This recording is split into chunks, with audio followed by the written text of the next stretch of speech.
Udah, kasihnya nih kalau udah. Nah, Assalamualaikum Assalamualaikum warahmatullahi wabarakatuh. Pada kesempatan kali ini kami akan melakukan presentasi bab 8, yakni dampak teknologi informasi terhadap produktivitas dan kualitas hidup. Saya sebagai pemateri pertama, Ade Irmasari dengan NPM 2478267 dan rekan-rekan saya Anu Krisnawati dengan NPM 2478201.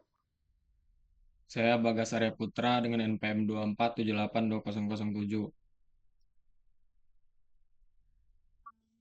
Untuk mempersingkat waktu, langsung saja ke slide yang pertama di sini, yakni dampak teknologi informasi terhadap produktivitas dan kualitas hidup di Indonesia. Pada slide ini kita akan membahas secara umum tentang bagaimana teknologi informasi membawa perubahan besar terhadap produktivitas kerja dan kualitas hidup masyarakat Indonesia. Kita tahu bahwa hampir semua aspek kehidupan sekarang sudah terdigitalisasi, mulai dari pendidikan, pekerjaan, bisnis, hingga kesehatan. Pemerintah Indonesia melalui Kementerian Kominfo menegaskan bahwa digitalisasi adalah kunci untuk meningkatkan produktivitas dan kualitas hidup masyarakat. Artinya, teknologi bukan sekadar alat bantu, tetapi juga menjadi pondasi pembangunan nasional menuju masyarakat yang lebih efisien, sejahtera, dan terhubung. Dalam konteks global, negara yang cepat beradaptasi dengan teknologi akan lebih unggul secara ekonomi dan sosial. Oleh karena itu, Indonesia sedang berada di jalur menuju transformasi digital nasional 2045 yang akan menjadi visi besar untuk menjadikan Indonesia sebagai negara digital terdepan di Asia Tenggara. Oke, next slide.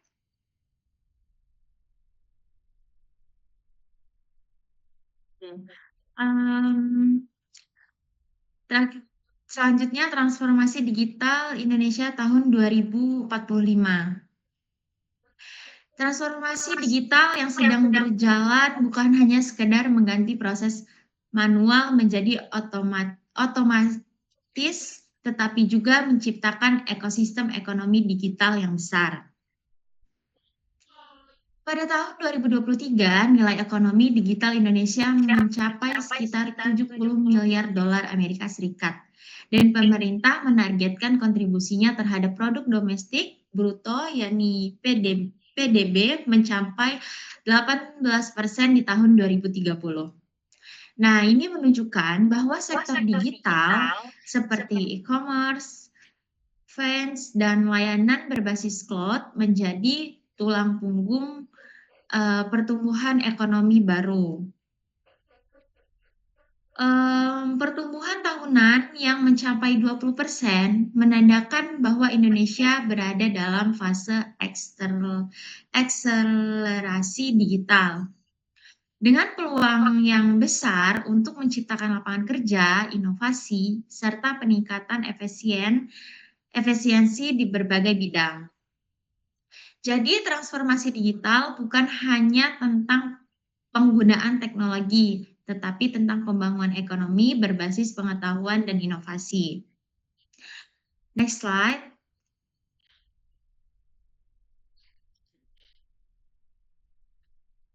Teknologi dan produktivitas. Di slide ini kita masuk ke inti pertama dari dampak teknologi, yaitu produktivitas. Teknologi informasi membuat pekerjaan menjadi lebih efisien, terukur, dan terotomatisasi. Misalnya, seperti yang pertama ada cloud computing. Nah, cloud computing ini memungkinkan penyimpanan data secara terpusat di internet. Dan ini juga dapat diakses 24 jam dari mana saja. Nah, hal ini mengurangi biaya server fisik dan dapat meningkatkan kolaborasi antar tim. Selanjutnya ada otomasi. Nah, otomasi ini membantu mengurangi kesalahan manusia dan mempercepat proses. Contohnya, seperti sistem kasir otomatis di toko retail atau robot di pabrik yang menggantikan proses-proses manual.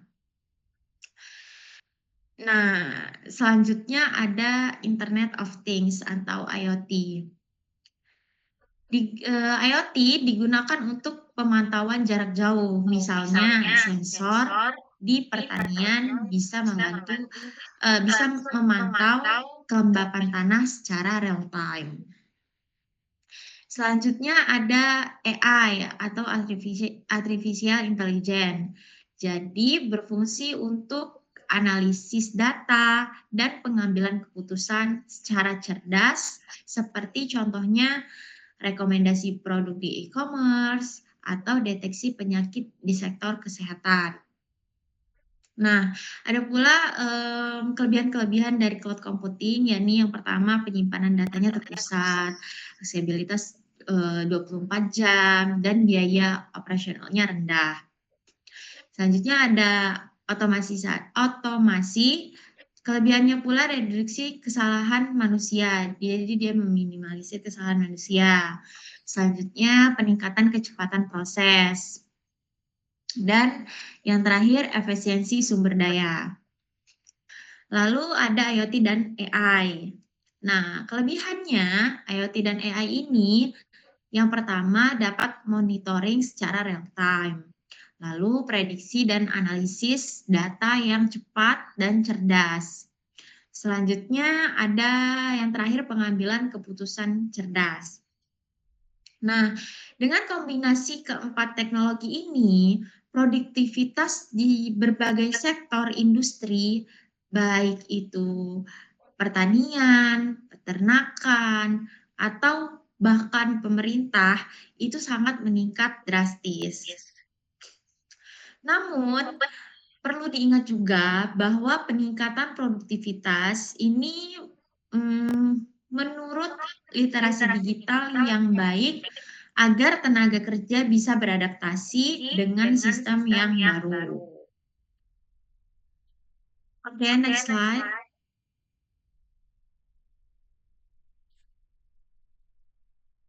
Oke, pada slide ini kita akan membahas tentang platform cloud lokal, contohnya ada Dewa Web, ID Cloud Host, Telkom Cloud, dan pertumbuhan cloud lokal yakni 32% per tahun, lalu ada adopsi perusahaan 75%, efisiensi biaya 60%, dan dampak produktivitas yakni seperti efisiensi operasional bisa naik sampai 40%, lalu biaya TI turun menjadi 50%, aksesibilitas data 24 jam dari berbagai lokasi, dan skalabilitas untuk pertumbuhan bisnis.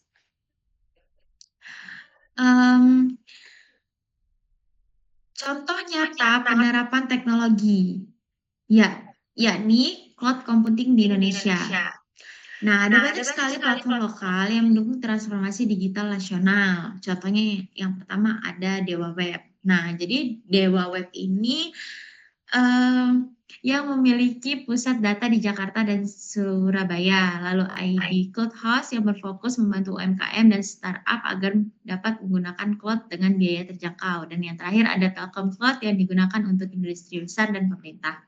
Nah, berdasarkan data pertumbuhan penggunaan cloud lokal mencapai 32% per tahun dan sudah 75% perusahaan di Indonesia yang mengadopsinya. Nah, dampak nyatanya yang pertama efisiensi operasional meningkat hingga 40%, biaya infrastruktur TI turun 50%, dan aksesibilitas data 24 jam. Nah, jadi cloud computing bukan hanya soal penyimpanan data, tetapi juga tentang transformasi secara kerja dan efisiensi ekonomi. Dengan cloud, perusahaan kecil pun bisa bersaing di level nasional, bahkan global tanpa harus punya server besar sendiri. Nah, jadi inilah bukti bahwa transformasi digital benar-benar mendorong produktivitas Indonesia ke arah yang lebih maju. Mungkin sekian dari saya, selanjutnya dapat dilanjutkan oleh rekan-rekan saya.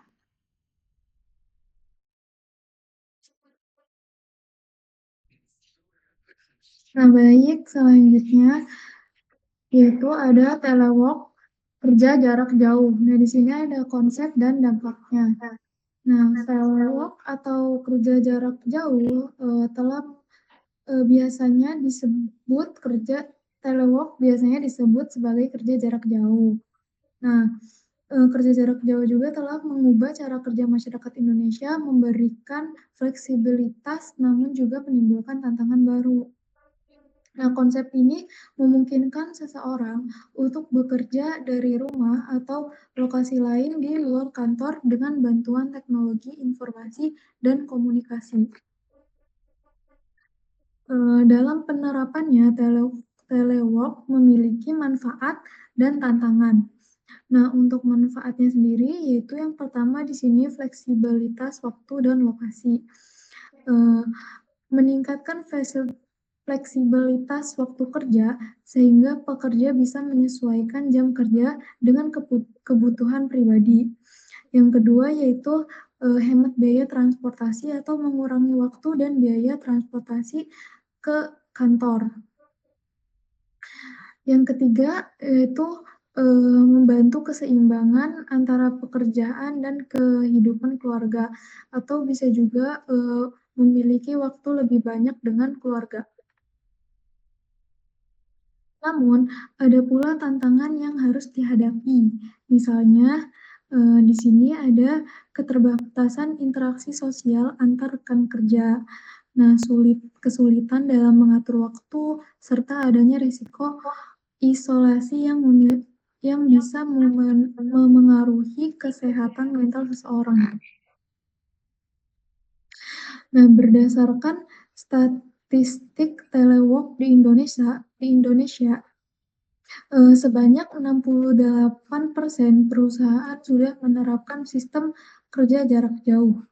40% karyawan merasakan peningkatan produktivitas dan sekitar 35% perusahaan berencana menjadikan telework sebagai sistem kerja permanen di masa depan.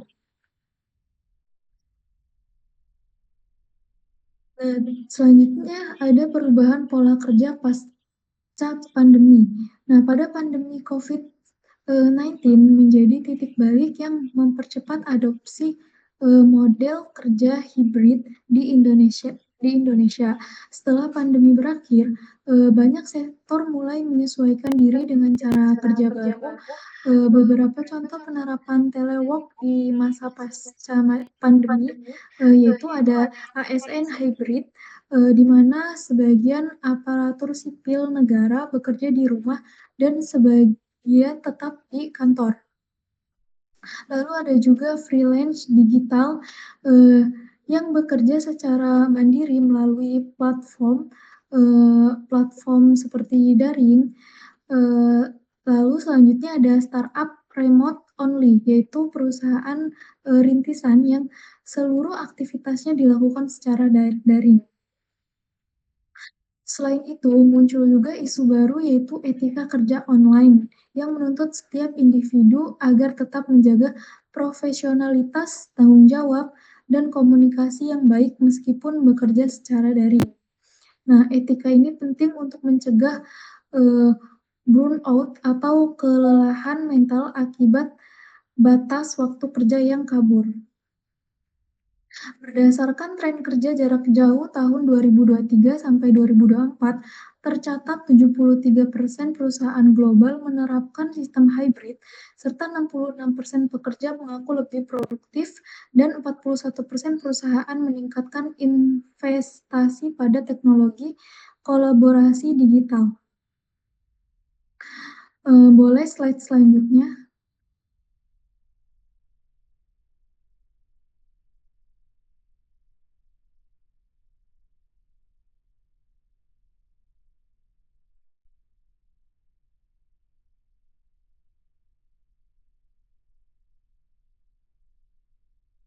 Di sini ada pandemi COVID-19 yang mempercepat adopsi model kerja hybrid di Indonesia, menciptakan ekosistem baru kerja. Ada ASN hybrid, startup remote, serta freelance digital. Lalu muncul etika kerja online dan tren kerja jarak jauh di 2023 dan 2024. Boleh slide selanjutnya.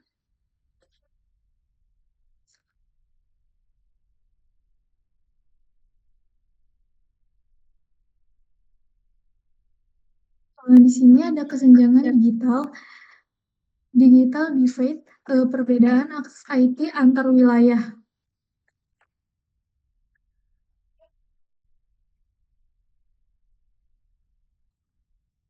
Istilah ini mengacu pada perbedaan akses terhadap teknologi informasi dan internet antar wilayah atau antar kelompok masyarakat. Di Indonesia, kesenjangan digital masih cukup tinggi. Data menunjukkan sekitar 77% masyarakat perkotaan sudah memiliki akses internet, sementara di daerah pedesaan baru sekitar 73%.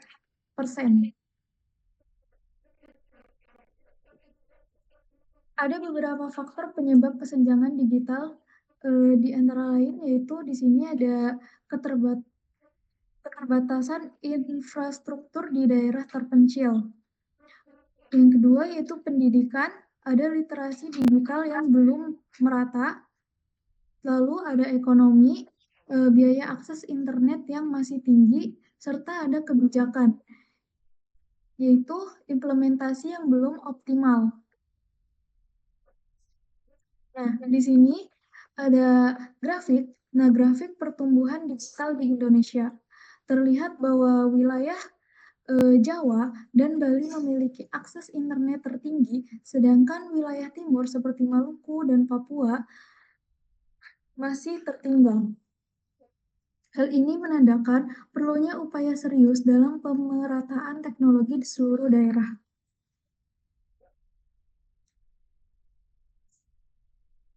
Serta di sini ada juga keadilan sosial digital. Yang pertama yaitu akses internet sebagai hak dasar di daerah digital, peluang ekonomi digital harus merata, pendidikan digital untuk semua lapisan masyarakat, serta pelindungan data untuk pengguna internet baru.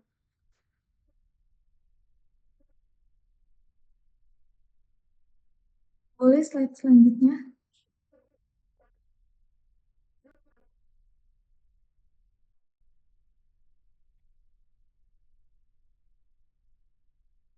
Dan di sini ada kesenjangan digital, program pemerataan digital. Untuk mengatasi kesenjangan ini, pemerintah di Indonesia meluncurkan beberapa program strategis penerapan digital. Yang pertama yaitu ada program Palaparing. Program ini dikenal sebagai Tol Langit Indonesia yang membangun jaringan serat optik sepanjang lebih dari 54.000 kilometer kabel untuk menghubungkan wilayah dari barat hingga timur Indonesia. Nah, tujuannya adalah agar seluruh daerah bisa menikmati akses internet berkecepatan tinggi. Yang kedua yaitu Satria 1, yaitu peluncuran satelit multifungsi yang dapat menyediakan layanan internet di wilayah 3T tertinggi, terdepan, terluar. Nah, satelit ini dapat melayani lebih dari 150.000 titik fasilitas publik seperti sekolah, puskesmas, dan kantor pemerintahan desa. Selanjutnya yang ketiga yaitu ada desa digital.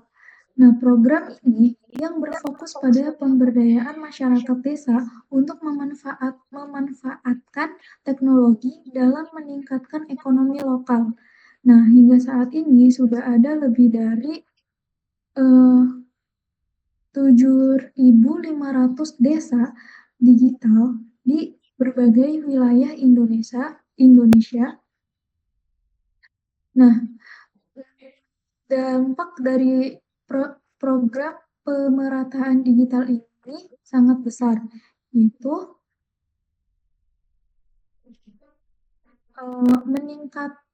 peningkatan akses pendidikan online di daerah terpencil, peluang ekonomi digital bagi UMKM di pedesaan, akses layanan kesehatan jarak jauh, peningkatan produktivitas pertanian melalui teknologi, integrasi ekonomi nasional melalui konektivitas merata. Nah, mungkin selanjutnya akan dijelaskan oleh rekan saya.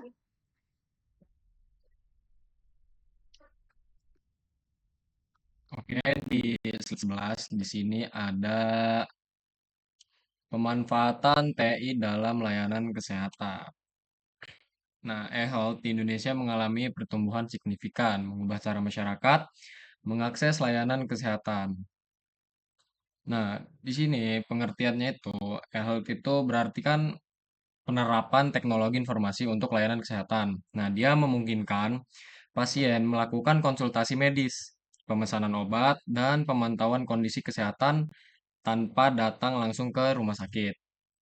Nah, di Indonesia, pandemi COVID-19 menjadi pemicu percepatan transformasi digital di sektor kesehatan. Nah, di sini ada contoh platformnya. Yang pertama ada Halodoc. Nah, di sini Halodoc ini dia itu menyediakan konsultasi dengan dokter umum, terus spesialis melalui video call, melalui via chat, dan layanan antar obat. Nah, ada juga yang lain yaitu Halo Dokter. Nah, dia itu fokus pada edukasi kesehatan dan asuransi digital. Terus ada Klik Dokter dan Sehat Q, menyediakan sistem rekam medis online dan pemantauan kesehatan harian. Nah, yang kedua di sini ada Peduli Lindungi. Nah, udah nggak asing lah ya sama dua ini. Nah, awalnya itu Peduli Lindungi itu untuk pelacakan vaksinasi dan COVID-19. Nah, dia kini berkembang jadi platform kesehatan publik nasional. Lalu yang ketiga di sini ada SIM-RS, Sistem Informasi Manajemen Rumah Sakit. Nah, SIM-RS ini dia tuh sistem internal rumah sakit untuk mengelola rekam medis, terus farmasi, keuangan, dan layanan pasien. Terus di sini ada hmm, ada pertumbuhan e-health di Indonesia. Nah, di sini pertumbuhan e-health di Indonesia itu dia ada peningkatan ya di sini, sebesar 65% layanan e-health-nya sejak 2020. Nah, lebih dari 12 platform utama, di sini ada 12, yaitu 12 platform utama aktif di Indonesia. Lalu ada 45% rumah sakit digital. Nah, rumah sakit digital tuh ya kayak Alodoc tuh. Nah, terus di sini kan pasti ada regulasi dan etikanya lah pasti kan. Nah, data pasien itu dilindungi oleh UU PDP nomor 27 tahun 2022 untuk melindungi data medis. Nah, ya data pasiennya dilindungi gitu. Terus yang kedua ada enkripsi data untuk keamanan informasi. Nah, penggunaan datanya itu harus atas izin eksplisit dari pasien. Lalu yang ketiga, persetujuan pasien untuk penggunaan data. Nah, untuk dampak jangka panjangnya itu pada slide 11 ini, dia tuh meningkatkan kesetaraan layanan kesehatan terutama di daerah terpencil gitu. Nah, biasanya kan di daerah terpencil itu sangat minim gitu dokternya ya. Nah, jadi sangat bagus lah kayak dia nyetarain layanannya, nggak kayak di kota doang. Terus yang kedua membuka peluang pekerjaan baru di bidang health informatics dan data analisis. Yang ketiga mendorong inovasi AI untuk diagnosis dini. Nah, contohnya itu kayak deteksi penyakit penyakit dan jantung dan dari rekaman suara tuh. Saking bagusnya itu dari rekaman suara aja bisa terdengar gitu deteksi penyakit jantungnya. Lalu kita lanjut ke slide selanjutnya, ada etika dan dampak sosial, refleksi etis teknologi informasi dan kesejahteraan manusia. Nah, perkembangan teknologi informasi di Indonesia menimbulkan pertanyaan etis fundamental tentang keseimbangan antara kemajuan teknologi dan kesetaraan manusia. Di sini tuh ada dampak psikologis. Nah, dampak psikologis dan sosial itu ada yang pertama digital burnout, kelelahan digital. Nah, 67% pekerja itu merasa lelah secara mental karena tuntutan kerja yang tidak berhenti. Ya, orang-orang kerja pasti ngerasa capek lah ya. Kita yang kuliah aja capek. Terus ada gangguan tidur dan konsentrasi. Nah, 43% responden sulit tidur karena beban notifikasi pekerjaan. Terus yang ketiga, keterasingan sosial. Nah, isolasi sosial virtual. Nah, interaksi fisik berkurang, menurunkan rasa empati sosial. Terus di sini ada budaya kerja digital, batasan waktu kerja yang kabur. Nah, sama lah ya kayak dampak psikologis. Terus tekanan produktivitas konstan, terus keamanan data pribadi. Nah, di sini ada statistik digital burnout di Indonesia. Nah, ini ada statistiknya ya, yang kelelahan digital di Indonesia nih. Ada 67% pekerja merasa lelah.